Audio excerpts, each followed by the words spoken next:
अब एक बहुत छोटा सा क्वेश्चन है जिसके अंदर हम ये देखने की कोशिश कर रहे हैं कि अगर एक सेट दिया हुआ है तो उसके पावर सेट्स कैसे लिखे जा सकते हैं। तो अगर हम पहला वाला ले लें एग्जाम्पल, तो इसके पावर सेट क्या हो सकता है, इसके सारे सबसेट्स लिख दीजिए।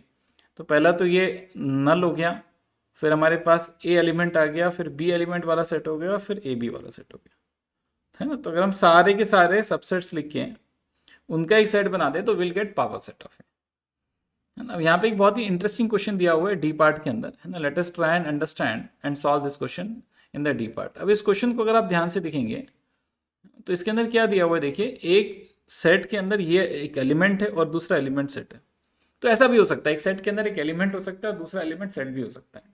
तो यहाँ पे मैं आपको एक और थोड़ा सा डाइवर्ट करते हुए एक छोटी सी बात भी बता देता हूँ।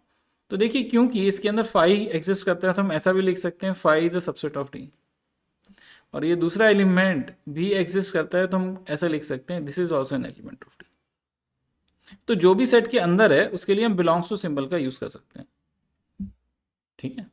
अब अगर हम ऐसा लिख सकते हैं तो इसके टोटल नंबर ऑफ, अगर हमें पावर सेट लिखना है, पावर सेट और पावर सेट के एलिमेंट्स लिखने, तो हम कैसे लिखेंगे, हमने अपना कर्ली ब्रैकेट बनाया, है ना। नल सेट लिख देते हैं पहले, फिर एक एलिमेंट वाला सेट लिख देते हैं। तो मैंने कर्ली ब्रैकेट बना के एक एलिमेंट लिख दिया, फिर कर्ली ब्रैकेट बना के दूसरा एलिमेंट लिख दिया। ऐसा करने के बाद ना मैंने ऑब्जर्व क्या किया, अब एक ऐसा सेट भी आ सकता है जिसमें दोनों एलिमेंट्स आ जाएं, तो हम इसको ऐसे भी लिख सकते हैं। ये सारा करने के बाद हमने ब्रैकेट लगा दिया।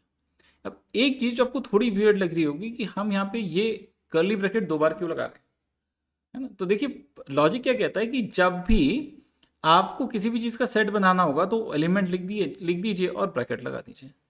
आप देखिए यहाँ पे तो एलिमेंट 5 है इसलिए ये चीज़ आपको लॉजिकल लग रही है, लेकिन जब हम दूसरा एलिमेंट बनाएंगे तो ये जो सेट है ये भी अपने आप में एलिमेंट है। क्योंकि ये एलिमेंट की तरह ऐड कर रहा है, इसको भी हम जैसे हमने 5 लिखा था उसकी तरह हमने इसको भी कर्ली ब्रैकेट्स के अंदर लिख दिया, है ना। ये एक बहुत इंपॉर्टेंट नोटिस करने वाली बात है। अब जो नेक्स्ट कॉन्सेप्ट है जिसे हम यहाँ डील करने वाले हैं that is known is universal set. अब यूनिवर्सल सेट क्या होता है, तो universal set is nothing but a superset of all the sets that are present. ठीक है, तो यहाँ पे एक और वर्ड हमने इंट्रोड्यूस कर दिया, ये सुपर सेट क्या चीज़ होती है ना। तो जैसे हम अगर एक सेट लिखें ए जिसके अंदर दो एलिमेंट्स हैं 1,2, एक सेट लिखें बी जिसके अंदर अगेन दो एलिमेंट्स हैं 2,3, और एक एलिमेंट लिखें सी जिसके अंदर एलिमेंट्स हैं 1, 2, 3, 4। तो मैं क्या कर सकता हूँ, एक ऐसा सेट लिख सकता हूँ जो कि इन सारे के सारे सेट्स को सबस्यूम कर लेगा अपने अंदर। तो मैं क्या कर सकता हूँ, एक ऐसा मदर सेट टाइप का डिजाइन कर सकता हूँ, मदर सेट, मैंने वर्ड यूज किया जो वियर्ड वर्ड है लेकिन ठीक है ना। हमने एक ऐसा सेट यहाँ पे लिख दिया विट हैज 1, 2, 3, 4 एलिमेंट्स। तो आप देख सकते हैं कि whatever was there in set A is also there in D, whatever was in B is still there in D, whatever was there in C is still there in D. तो हम क्या कर रहे हैं, एक ऐसा set लिखने की कोशिश कर रहे हैं जो कि सबस्यूम कर ले सारे एग्जिस्टिंग सेट्स को, मतलब सारे एग्जिस्टिंग सेट्स उस सेट के सबसेट बन जाएं। तो ऐसे एक सेट को हम सुपर सेट कहते हैं। तो ऐसा सुपर सेट हम जब भी लिखेंगे वो हमेशा यूनिवर्सल सेट बन जाएगा। अब यहाँ पे एक क्वेश्चन अराइज करता है कि क्या ऐसा एक ही सेट पॉसिबल है या मल्टीपल सेट्स भी हो सकते हैं। तो डेफिनेटली मल्टीपल सेट्स हो सकते हैं। मैं एक सेट ई भी लिख सकता हूँ जिसके अंदर 1, 2, 3, 4, 5 है, और आप देख सकते हैं कि अगर नेचुरल नंबर्स भी लिख देते तो कोई गलती नहीं होती उसके अंदर, है ना। वो भी इन सारे सेट्स को अपने अंदर सबस्यूम कर लेता। तो समझ वाली बात यह है कि universal set is non unique in nature, है ना। इसकी अलग अलग वैल्यूज पॉसिबल हो सकती हैं, जैसे कॉन्टेक्स्ट चेंज होगा, है ना, वैसे हमारा ये सेट भी चेंज हो जाएगा। अब हम क्या कर रहे हैं, अभी तक हम सारी बातें अलजेब्रिकली एक्सप्रेस करने की कोशिश कर रहे थे, और एज ह्यूमंस हमको पिक्चर्स बहुत पसंद है। तो अब हम क्या कर रहे हैं, सेट की पिक्चर बनाने की कोशिश कर रहे हैं। तो एक बहुत ही महान मैथमेटिशियन थे जॉन वैन, उन्होंने पहली बार ये काम किया था। तो उन्होंने ये बात बोली थी कि अगर आपके पास सेट ए है जिसके अंदर 1, 2, 3 है, और एक सेट बी है जिसके अंदर 3, 4 है, तो इनको अगर हमें एक पिक्टोरियल वे में दिखाना है तो हम कैसे दिखाएं।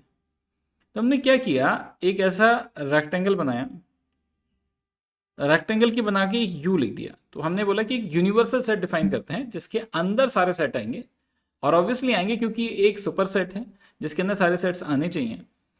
और हमने पहला सेट बनाया ए, है ना, फिर हमने दूसरा सेट बनाया बी, अब ए के अंदर जो एलिमेंट्स है उसको हमने इसमें लिख दिया, है ना, और जो बी के अंदर एलिमेंट्स थे वो हमने उसमें लिख दिया। तो आप देख सकते हैं हमारे पास पहला सेट था ए, दूसरा सेट था बी। ये जो 3 एलिमेंट है ये कॉमन है दोनों सेट के अंदर, तो वो 3 के अंदर, वो सेट ए के अंदर भी आ रहा है और 3 सेट बी के अंदर भी आ रहा है ना। तो इस तरीके से हमने सेट्स बनाए। अब ऐसा भी हो सकता था कि rather than choosing this example we could have chosen, है ना, 2 other sets C and D. अब सी और डी के अंदर क्या होगा, देखिए जब मैंने सी लिया तो इट कंसिस्ट ऑफ 1,2, और मैंने जब डी लिया इट कंसिस्ट ऑफ 3,4। अब जब मैं इनको ड्रॉ करने की कोशिश करूंगा तो प्रोसेस रिमेन सेम। मैंने इस तरह से फिर अपना रेक्टेंगल बनाया ना, सी के लिए एक सर्कल बनाया, डी के लिए एक सर्कल बनाया। अब आप देखेंगे इसके अंदर 1 आया, दूसरे वाले के अंदर 2 आया, है ना, इसमें 3 आया और 4 आया। अब की बार because of the nature of the elements that we have chosen, आप देख सकते हैं कि आपस के अंदर किसी भी तरह का, है ना, कोई कॉमन एलिमेंट नहीं है। तो ये पॉसिबिलिटी भी हो सकती है, इसको ऐसे भी ड्रॉ किया जा सकता है। अब देखिए इस क्वेश्चन के अंदर आईआईटी जेई ने जो हमने अभी थॉट देखा, ऑब्जर्व किया कि अगर सेट में एलिमेंट कॉमन होते हैं तो वो एरिया शेयर करते हैं, अगर सेट्स के अंदर एलिमेंट कॉमन नहीं होते तो एरिया शेयर नहीं करते, है ना। एक क्वेश्चन फ्रेम करके दिया हुआ है ना। तो question says that in a school there are 3 types of games to be played, some of the students play 2 types of games but none of them plays 3 games. तो मान लेते हैं कि गेम जो थे वो 3 टाइप के थे, एक क्रिकेट था, एक फुटबॉल था, तो एक वॉलीबॉल था, लेटर से। तो वो क्या कह रहा है कि स्कूल के अंदर जो स्टूडेंट्स हैं वो 2 गेम्स तो खेलते हैं लेकिन तीनों गेम्स कोई नहीं खेलता, ठीक है। तो अगर हम इसका वेन डायग्राम बनाएंगे तो कैसा दिखाई देगा, तो देखिए जैसे आप इसका वेन डायग्राम बनाएंगे तो क्या हो जाएगा, आप सबसे पहले रेक्टेंगल बनाएंगे। रेक्टेंगल बनाने के बाद अगर हम इसके अंदर सर्कल्स बनाएं तो किस तरीके से दिखाई देंगे, देखिए एक सर्कल ऐसा आया, है ना, इस सर्कल को दूसरे सर्कल ने इंटरसेक्ट किया, और एक तीसरा सर्कल आया, है ना, जिसको इसने इंटरसेक्ट किया।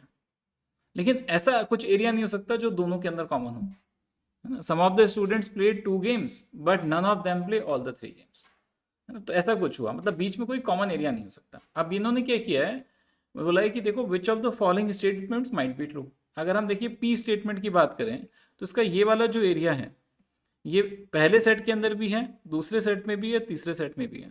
मतलब ऐसे स्टूडेंट्स हो गए जो तीनों स्पोर्ट्स खेल रहे हैं, है ना। तो ये ऑप्शन तो सही नहीं हो सकता, है ना। क्यू की बात करते हैं, देखिए क्यू के अंदर भी ये वाला जो एरिया है ये हमको ऐसा दिखाई दे रहा है जिसके जो पहले सर्कल के अंदर भी है, दूसरे सर्कल के अंदर भी है और तीसरे सर्कल के अंदर भी है। मतलब इसमें भी कुछ ऐसे स्टूडेंट्स हैं जो तीनों गेम्स खेल रहे हैं, मतलब ये भी नहीं हो सकता। और थर्ड वाले के अंदर भी देखिए एक ऐसा एरिया है जो पहले सर्कल में भी है, दूसरे में भी है, तीसरे में भी है, तो ये भी नहीं हो सकता। इसलिए इस क्वेश्चन का आंसर क्या हो गया, सी, नन ऑफ दिस। अब आइए दूसरा क्वेश्चन देखते हैं। दूसरे क्वेश्चन के अंदर क्या कहा जा रहा है कि 2 finite sets have P and Q numbers of elements respectively, है ना। तो let us right the first set is capital P, second one is capital Q। The number of elements in capital P is P and number of elements in capital Q is Q, है ना। ये 2 information उसने हमें दे दी। तो जो information देता जाए आप लिखते जाइए साथ साथ के अंदर ताकि भूले ना। Let the number of elements in the power set of the first set is 56 more than the number of elements in the power set of set P, है ना, या सेकेंड सेट। तो वो ये बोल रहा है कि अगर ये वाला सेट ले लें तो इसके पावर सेट में कितने एलिमेंट्स होंगे, तो वो तो equal to number of subsets होंगे, that is 2 raised to the power P। और दूसरे वाले के अंदर देखिए तो कितने होंगे, तो वो तो equal to number of subsets होंगे, that is 2 raised to the power Q।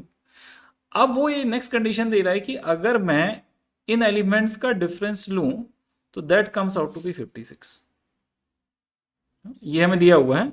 वो बोल रहा है बेसिकली कि P एंड Q की वैल्यू क्या होगी ये आप बता दीजिए। तो हमें जो भी लिखा था हमने सारी इंफॉर्मेशन लिख ली। अब इसको सॉल्व कैसे करें ये क्वेश्चन उठता है। तो देखिए अगर हम थोड़ा सा दिमाग लगाएं, है ना, और यहां से क्योंकि Q छोटा होगा Q को कॉमन निकाल लें तो ये बन गया 2 raised to the power P minus Q minus 1। और अगर हम 56 को भी फैक्टराइज कर लें तो ये ऐसा कुछ हो जाएगा, देखिए 7 इंटू 8, और इसको हम लिख सकते हैं 2 raised to the power 3 into 7। यहाँ पे लिखा हुआ देखिए 2 raised to the power Q into 2 raised to the power P minus Q minus 1।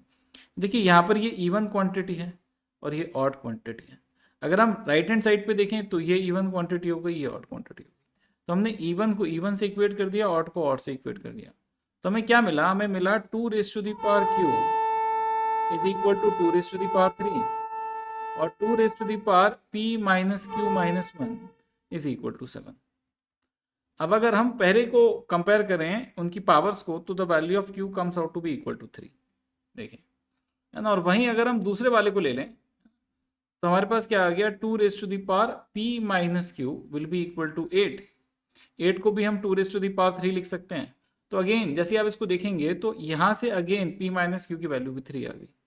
अगर यहाँ पे q की वैल्यू भी 3 है तो हमारे पास p की वैल्यू क्या आ गई, 6 आ गई।